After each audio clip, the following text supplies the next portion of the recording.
everyone. I'm your host, Rosie, and you're listening to My Intrusive Thoughts. Welcome to another episode.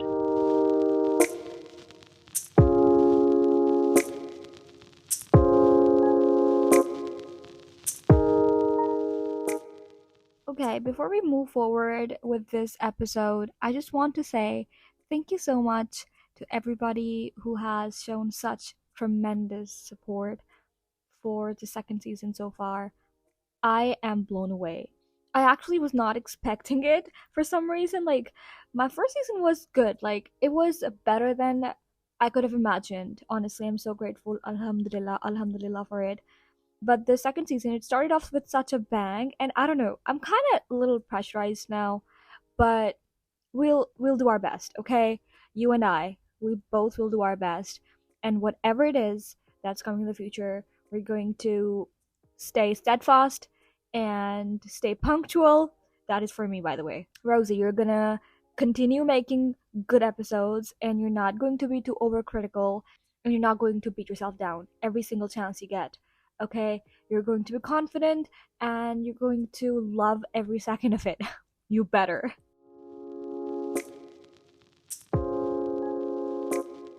So, what is it that's on my mind tonight?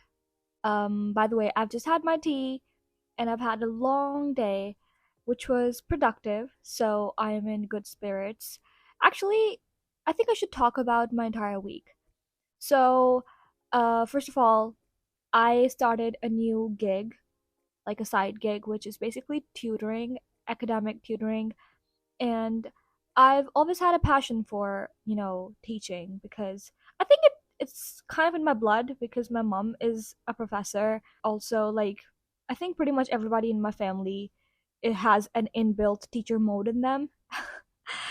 So it kind of I don't know, I should have seen it coming, but I was a little daunted by the prospect of teaching kids, but now that I'm doing it, I am really enjoying myself. Like, I don't know, it's always the fact that I wanted to inspire people with something.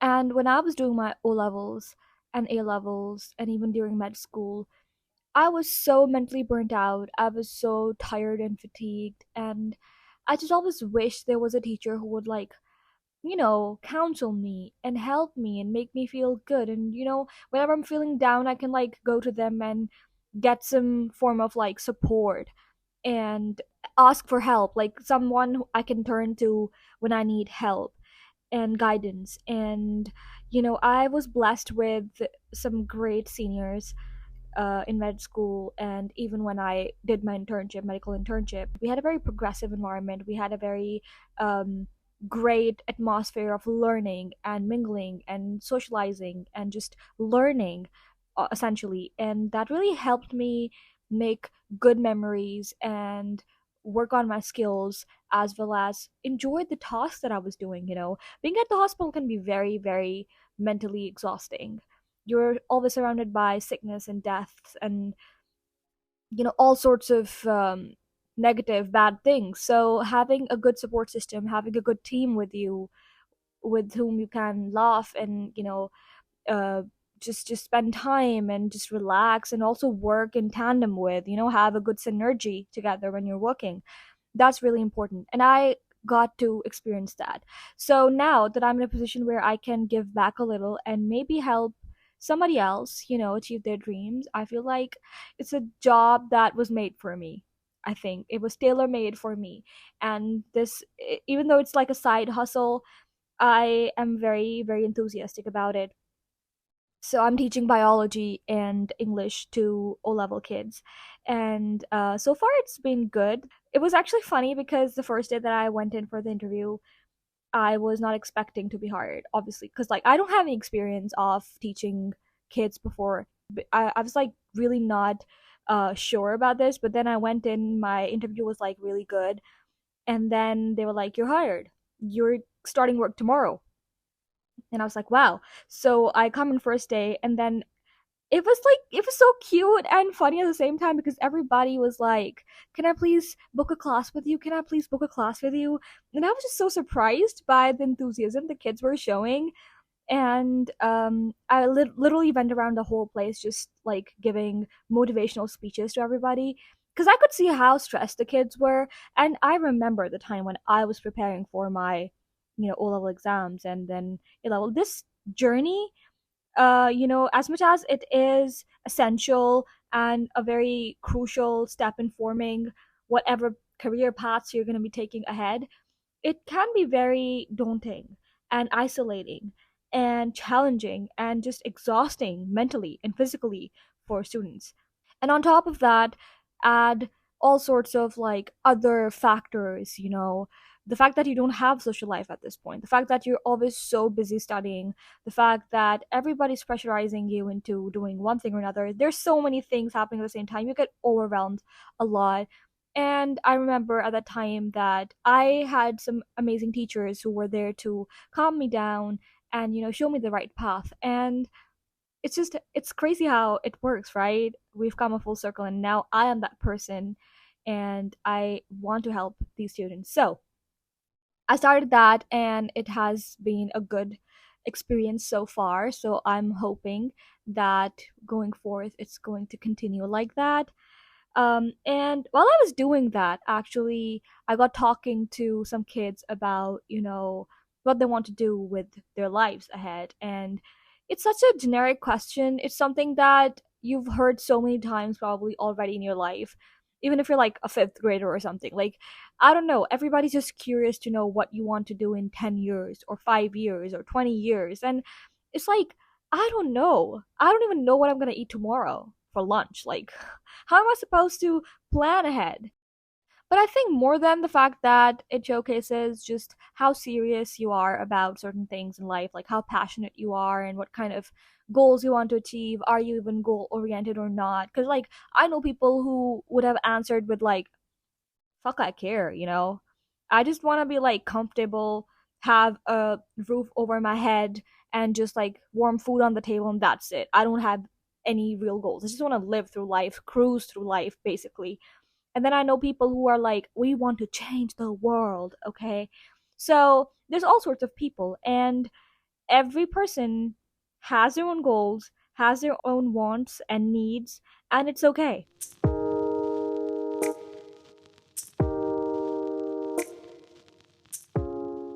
Every person has their own goals, whatever they wish from life. And I think that's where the magic happens, right? When you put value into something, whether it be a career, whether it be life experiences, whether it be traveling, whether it be becoming a barista, whether it be writing a book, you know, as long as you put that effort in, you're going to get there eventually.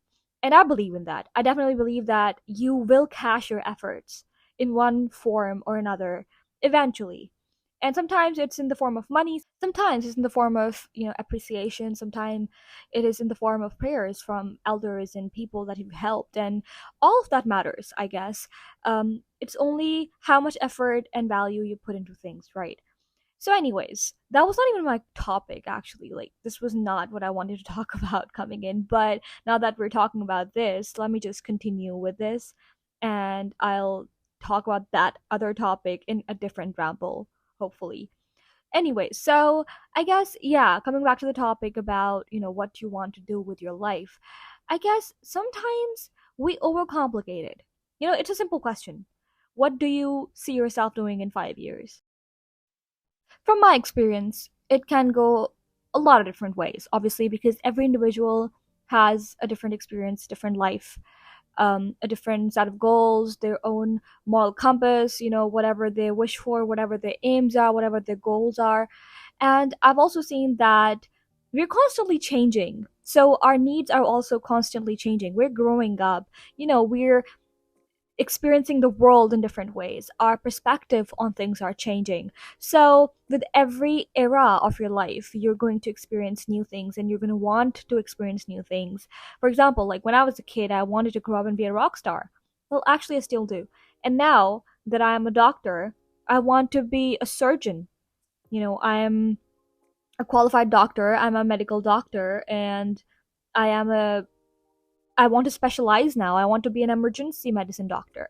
and or I want to be a surgeon, or I want to write a book, like a lot of things that you want to do. But then the most important question is your goal achievable? And sometimes when you think of this, you're like, so what if it's not achievable? What about it then? The answer to that is that make it achievable. I mean, as long as it's practical. I mean, let's not just, stray off the path here and be like, I want to be a dragon tamer. Because, like, awkward pause there. I don't know how that in any shape or form is going to be even possible in the coming, I don't know, 100 years. Maybe one day we're gonna have a, human made dragon, ready to be adopted as a pet or something. But for now, let's stick to like achievable original goals and steer clear from fantasy world, because let's face it, we're never getting that Hogwarts letter we've all been waiting for. Yeah, sad. Let's take a minute for that.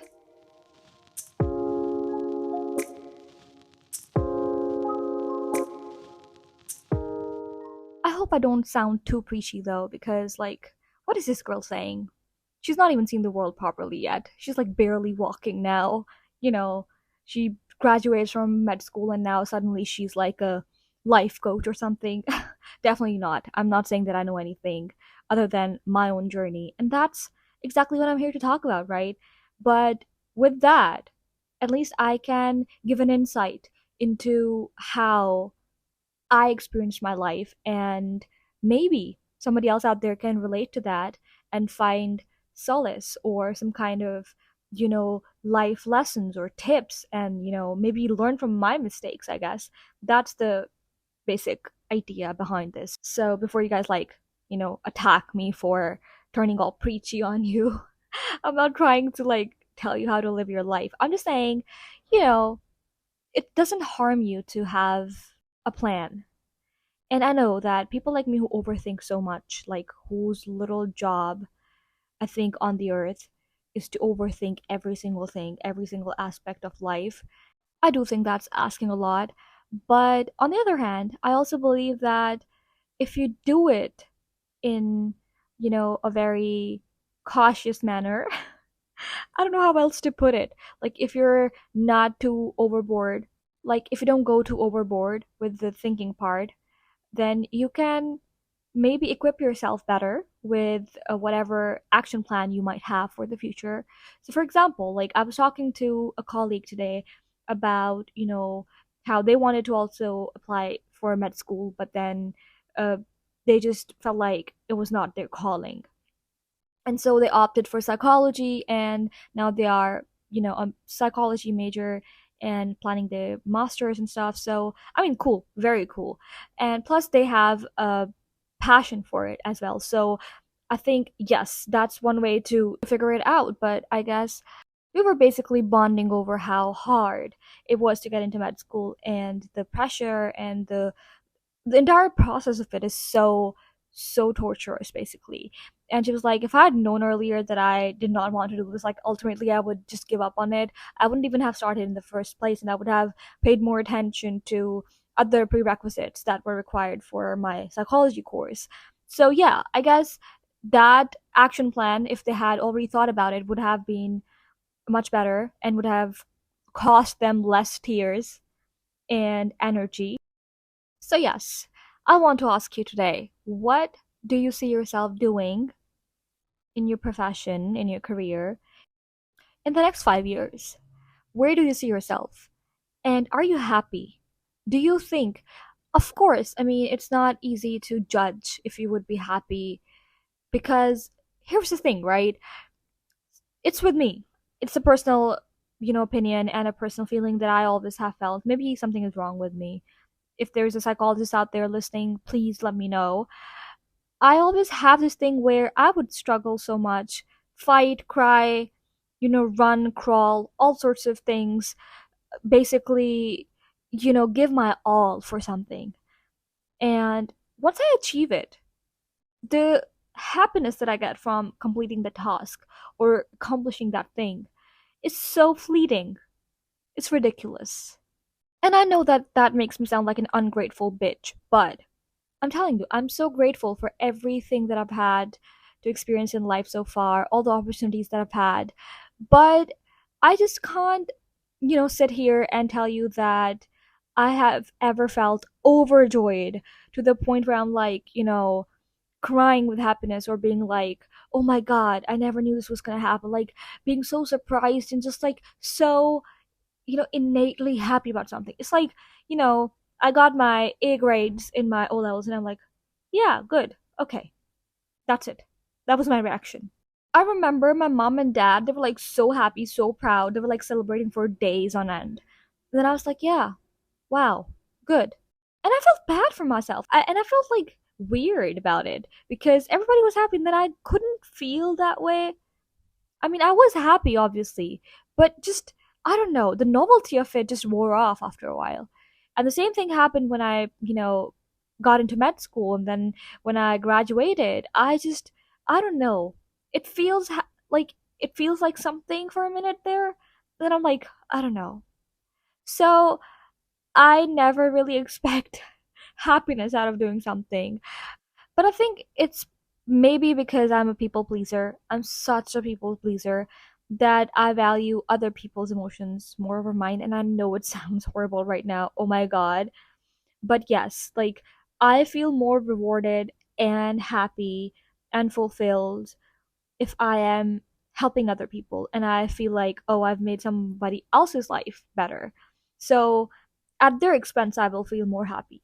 Like, when I'm done with a successful surgery and I get to tell the, you know, patient and their loved ones about the surgery being successful, or when I've administered, like when I've cared for a patient and they recover and they get to go home and I'm discharging them and I feel happy because now they get to go home and be in their own space and feel happy, and they're probably going to be out of pain and live a normal life. And that's the kind of stuff that I find rewarding, and maybe that is why I never feel like it's too much work. I never get burnt out or tired to the point where I'm like, I hate this job. I actually revel in that. So I think I'm a psychopath. Nobody should like that, but I do. I don't complain. I don't mind. But yeah, I guess there has to be a little bit of craziness, kind of mingled in with your passion for you to be able to survive in this field, like professionally, at least.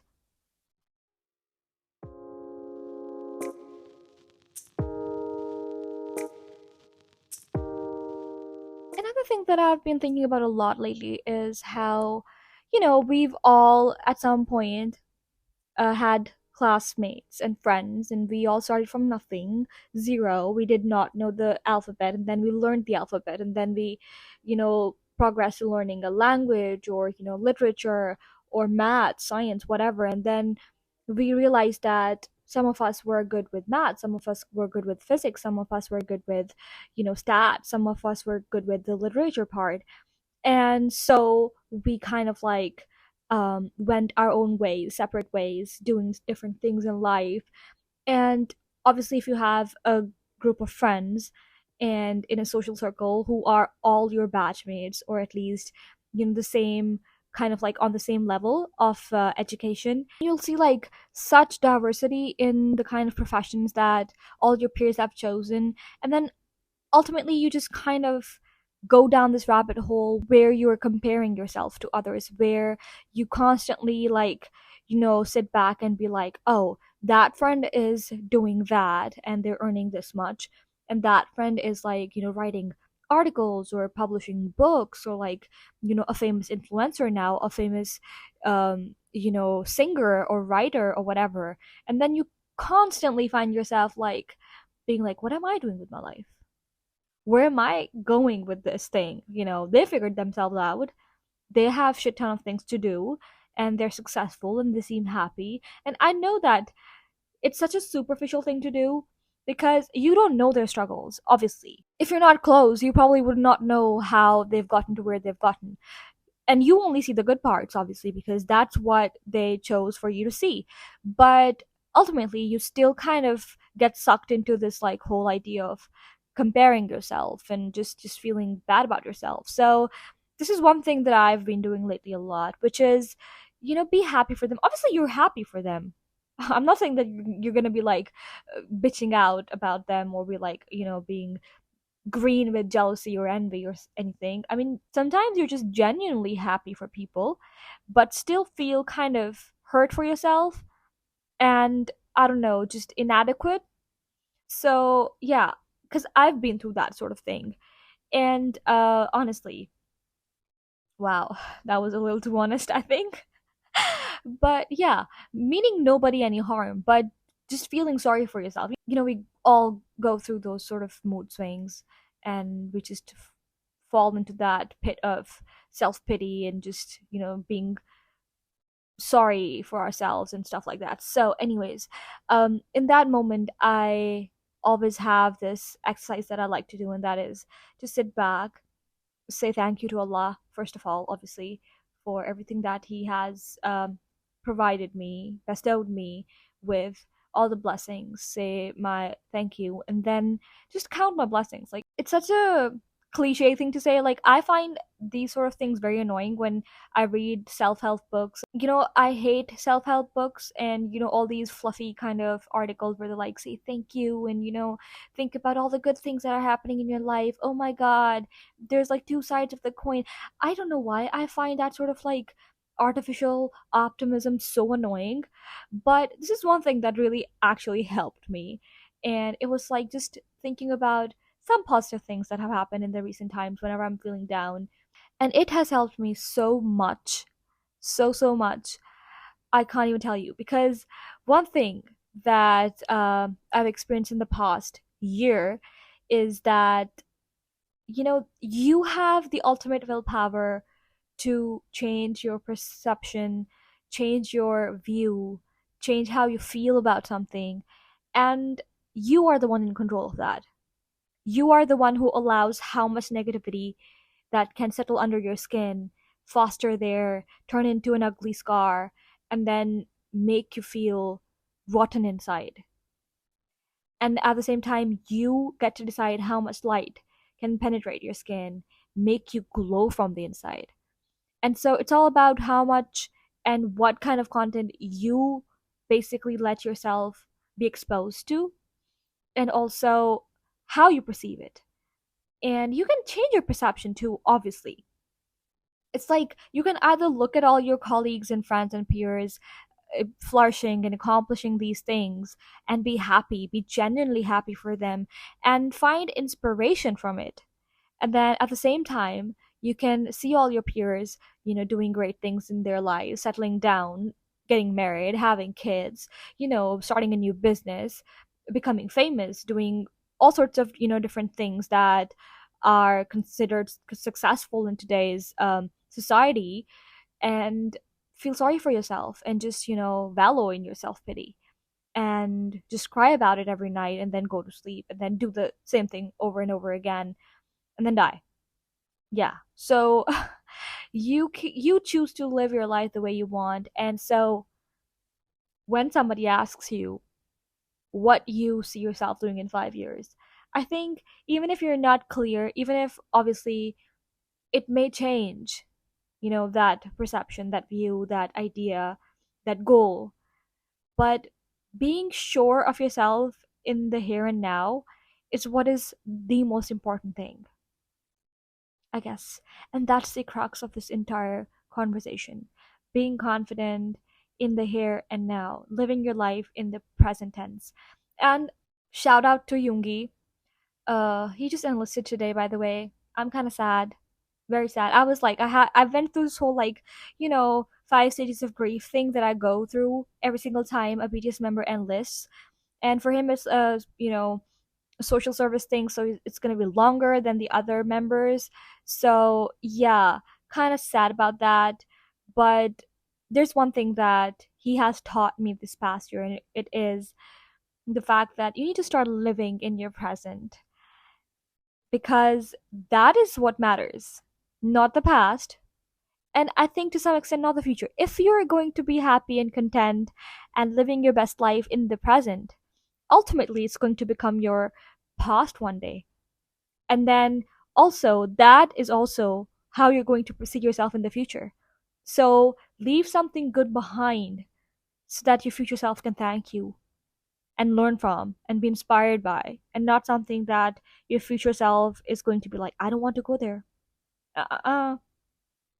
It's like when you open your Facebook memories and you look at your teenage self and you just cringe by the hairstyle or the amount of eyeliner you're wearing or just the kind of clothes you're wearing, and you're like, oh my god, you just, shiver internally. And then you're like, oh my god, I don't know this person.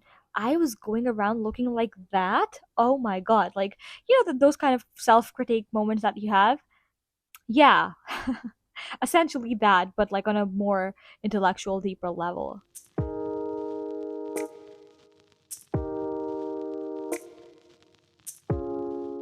God, why do I do this? Maybe because I've been giving so many motivational speeches lately, I've turned into a motivational speaker, have I? Quote unquote. Life coach. My God, people are gonna be rolling their eyes at me like, Rosie, shut up, okay? Go sleep. Touch some grass. Go out, touch some grass. And I think I really need to go do that. In any case, that was not the topic that I was supposed to be discussing today, but since it's Midnight Rambles and I'm going to be talking about whatever that comes to my mind, this is where my mind wanted to go. So here we are. And I hope that I have not been too annoying and that you have found something that is important or educational in this podcast episode. So, yeah, I'll shut up now. Like, I'll for real shut up now. And I'll see you next time. Be good, be safe. Allah Hafiz.